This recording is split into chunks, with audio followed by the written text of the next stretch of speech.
Cinema ജീവിതത്തില് തുടക്കകാലത്ത് എനിക്ക് ഉണ്ടായിട്ടുള്ള കുറച്ച് മെമ്മറീസും കാര്യങ്ങളൊക്കെയാണ്.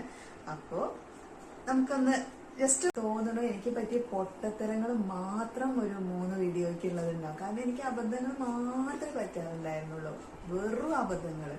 ഇപ്പോഴാണ് അതൊക്കെ ആലോചിക്കുമ്പോ ഞാൻ ഓരോ കാര്യങ്ങളൊക്കെ ഇരുന്ന് ഈശ്വര എനിക്ക് മാത്രം എന്താണ് ഇങ്ങനെ പൊട്ടത്തരങ്ങൾ പറ്റിയെന്ന് ഞാൻ ഇപ്പൊ ഇരുന്നിങ്ങനെ ഞാൻ അങ്ങനെ ഒരു സിനിമാ പാരമ്പര്യമുള്ള കുടുംബത്തിൽ നിന്നല്ല കേട്ടോ. അതൊരു നാട്ടിൻപുറത്തെ നിലമ്പൂര് നാട്ടിൻപുറത്തെ സാധാരണ ഒരു കുടുംബത്തിൽ ജനിച്ച ആളാണ്. സിനിമ സ്വപ്നങ്ങളിൽ എവിടേക്കോ ഇഷ്ടം കാര്യങ്ങളൊക്കെ ഉണ്ട്. പാട്ടാണെങ്കിലും നൃത്താണെന്നുണ്ടെങ്കിലും ഒക്കെ ഇഷ്ടമാണ്. പക്ഷെ അതിലേക്കുള്ള ഹായ് ഫ്രണ്ട്സ്, എല്ലാവർക്കും എന്റെ ചാനലിലേക്ക് സ്വാഗതം. അപ്പൊ ഇന്ന് രാവിലെ കുറെ പണികളുണ്ടായിരുന്നു, റൂം ക്ലീനിങ്ങും കാര്യങ്ങളൊക്കെ ആയിട്ട് കുറെ പണികളുണ്ടായിരുന്നു.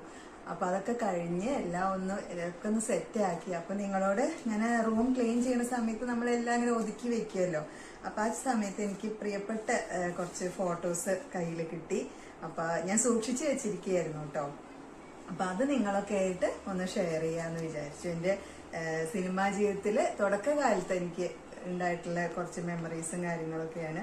അപ്പോ നമുക്കൊന്ന് ജസ്റ്റ് ഒന്ന് നോക്കി നോക്കാൻ. എനിക്ക് ഇഷ്ടപ്പെടുമോ എന്നറിയില്ല. ഇഷ്ടപ്പെടുകയാണെങ്കിൽ എന്റെ ചാനലൊന്ന്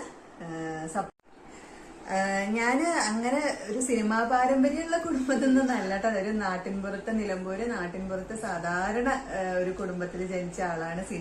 സിനിമ സ്വപ്നങ്ങളിൽ എവിടേക്കോ ഇഷ്ടം കാര്യങ്ങളൊക്കെ ഉണ്ട്. പാട്ടാണെങ്കിലും നൃത്താണെന്നുണ്ടെങ്കിലും ഒക്കെ ഇഷ്ടമാണ്. പക്ഷെ അതിലേക്കുള്ളൊരു വഴിയൊന്നും നമുക്ക് കാര്യമായിട്ടുണ്ടായിരുന്നില്ല. അപ്പൊ എന്റെ വീട്ടിൽ സിനിമാ മാസികകൾ സ്ഥിരമായിട്ട് ഞാൻ അങ്ങനത്തെ സംഭവങ്ങളൊക്കെ സ്ഥിരമായിട്ട് വരുത്തായിരുന്നു. അപ്പൊ അതിൽ നിന്നാണ് എനിക്ക് വെള്ളി നക്ഷത്രത്തിൽ നിന്നാണ് ഞാനയിൽ നിന്നാണെന്ന് അറിയില്ല സത്യൻ അന്തിക്കാട് സാറിന്റെ അഡ്രസ്സ് കിട്ടിയതും ഫോൺ നമ്പർ. അപ്പൊ എനിക്കൊരു ചെറിയൊരു കൗതുകം തോന്നി. ഒന്ന് ജസ്റ്റ് അന്ന് ഞാൻ ഫോട്ടോ എടുത്ത് സ്റ്റുഡിയോന്ന് നമ്മൾ ഫോട്ടോസ് എടുത്ത് വെക്കുന്ന ഒരു സമയമായിരുന്നു.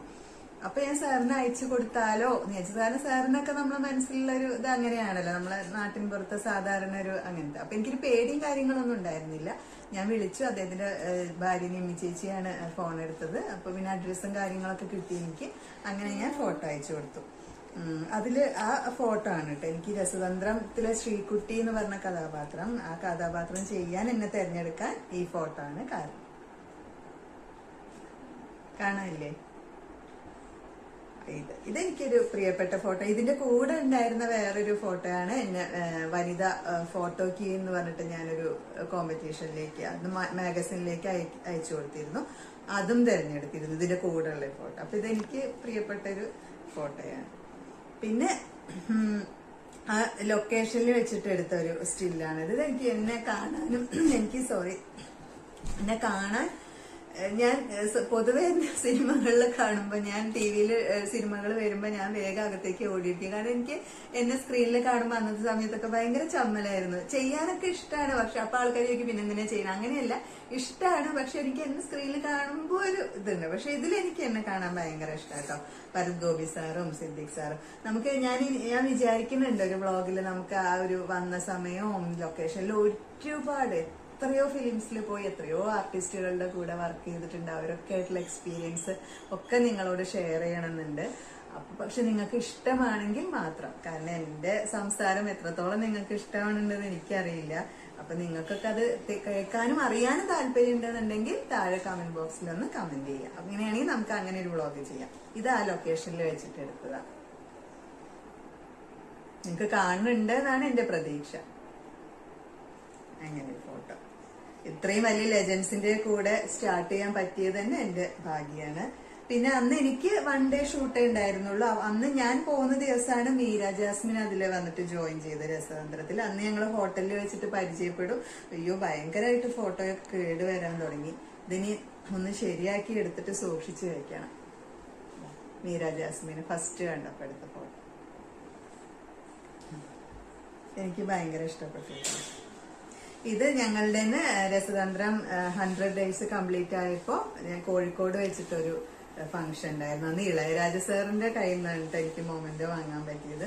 ഭയങ്കര ഹാപ്പി ആയിരുന്നു. ഇപ്പോഴാണ് അതിന്റെയൊക്കെ വാല്യൂ എനിക്ക് മനസ്സിലാവണത്. കാണുന്നുണ്ട് എന്നാണ് എനിക്ക് ക്ലിയർ ആവുന്നുണ്ട്. ഞാൻ ലാസ്റ്റ് വേണമെങ്കിൽ ഫോട്ടോസ് ഒന്നുകൂടി കാണിക്കാം. ഈ ഫോട്ടോയൊക്കെ ഒരുപാട് കേട് വന്നു. മഞ്ചരി മനോജ് ചേട്ടന്റെ കൂടെ ഫോട്ടോ എടുത്തത്.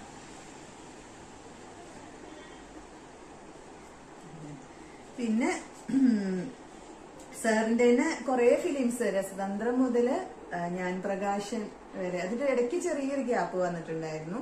എന്നാലും മിക്ക ഫിലിംസിലും ഞാൻ സാറിന്റെ കൂടെ വർക്ക് ചെയ്തിട്ടുണ്ട്. ഇത് ഭാഗ്യദേവത ആ പടത്തിന്റെ പിന്നെ സക്സസ് സെലിബ്രേഷന്.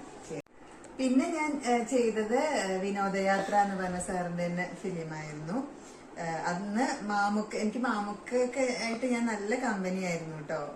മാമുക്കയായിട്ട് എടുത്തൊരു ഫോട്ടോ. പാവം നല്ല കൂട്ടായിരുന്നു. ഞങ്ങൾ എവിടെ കണ്ടാലും എന്നെ മഞ്ജുന്ന് സ്നേഹത്തോടെ വിളിക്കും. പാവം.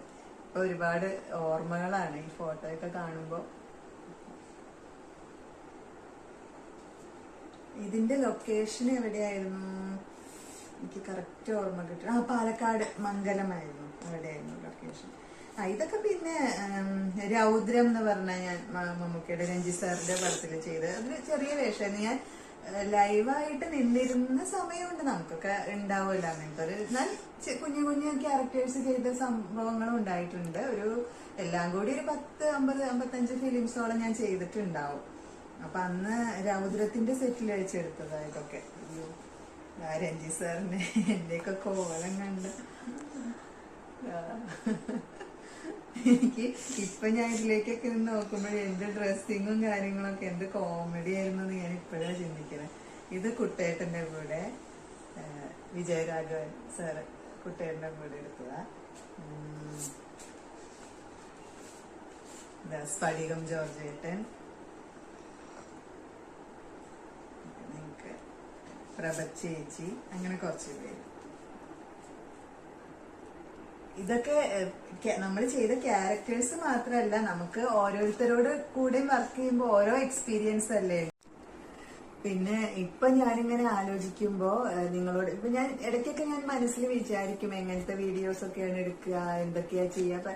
എനിക്ക് തോന്നണേ എന്റെ ഇപ്പൊ ഞാനൊരു നേരത്തെ പറഞ്ഞില്ലേ ഒരു വ്ളോഗ് ചെയ്യാം, നമ്മളെ സിനിമയിലേക്ക് വന്ന വഴി ഓരോ ലൊക്കേഷനിൽ ഉണ്ടായിട്ടുള്ള അനുഭവങ്ങൾ, കുറെ ആർട്ടിസ്റ്റുകളുടെ കൂടെ വർക്ക് ചെയ്തിട്ടുണ്ട്. അപ്പൊ അവരുടെയൊക്കെ കൂടെ ടൈം സ്പെൻഡ് ചെയ്ത കുറെ വിശേഷങ്ങളുണ്ട്. പക്ഷെ എനിക്ക് തോന്നണു എനിക്ക് പറ്റിയ പൊട്ടത്തരങ്ങൾ മാത്രം ഒരു 3 വീഡിയോയ്ക്ക് ഉള്ളതുണ്ടാവും. കാരണം എനിക്ക് അബദ്ധങ്ങൾ മാത്രമേ പറ്റാറുണ്ടായിരുന്നുള്ളൂ, വെറും അബദ്ധങ്ങൾ. ഇപ്പോഴാണ് അതൊക്കെ ആലോചിക്കുമ്പോ ഞാൻ ഓരോ കാര്യങ്ങളൊക്കെ ഇരുന്ന് എനിക്ക് മാത്രം എന്താണ് ഇങ്ങനെ പൊട്ടത്തരങ്ങൾ പറ്റിയിരുന്നത് ഞാൻ ഇപ്പൊ ഇരുന്നിങ്ങനെ ആലോചിക്കും. ഇപ്പോഴും ഇതൊന്നും കുറവൊന്നും വന്നിട്ടില്ല, എന്നാലും താരതമ്യേന ഭേദമാണെന്ന് നോക്കും. അപ്പൊ അതൊക്കെ എനിക്ക് നിങ്ങളോട് സത്യം പറയുകയാണെങ്കിൽ പിന്നെ തുടക്കക്കാരിയല്ലേ, അപ്പൊ ഒരുപാട് പരിമിതികൾ ഉണ്ടാവും. നമുക്ക് വീഡിയോസ് ഒക്കെ എഡിറ്റ് ചെയ്ത് എല്ലാം ശരിയാക്കി ഞാനിങ്ങനെ പഠിച്ചു വരുന്നേ ഉള്ളൂ. അപ്പൊ അതിൻ്റെതായിട്ടുള്ള പ്രശ്നങ്ങളൊക്കെ ഉണ്ടാവും. അപ്പൊ അത് നിങ്ങളൊന്ന് ക്ഷമിച്ചാൽ മതി. കൂടുതൽ ഒരു കുറച്ച് 2-3 വീഡിയോസ് കഴിയുമ്പോൾ കൂടുതൽ ഇമ്പ്രൂവ് ആയിട്ട് വരും. അപ്പൊ നമുക്ക് ഞാൻ ഇന്ന് തൽക്കാലം നിർത്താന്ന് വിചാരിക്കണോ. നിങ്ങൾക്ക് എല്ലാവർക്കും എന്റെ വീഡിയോ ഇഷ്ടമായിട്ടുണ്ടാവും എന്നാണ് എന്റെ പ്രതീക്ഷ. ആയിക്കോളും. അപ്പൊ നമുക്ക് പുതിയ കാര്യങ്ങളും ഒക്കെ ആയിട്ട്, പുതിയ വിശേഷങ്ങളൊക്കെ ആയിട്ട് വീണ്ടും കാണാം. അപ്പൊ അതുവരേക്കും തൽക്കാലം നിർത്താണ്, വൈൻഡപ്പ് ചെയ്യാണ്. Thank you.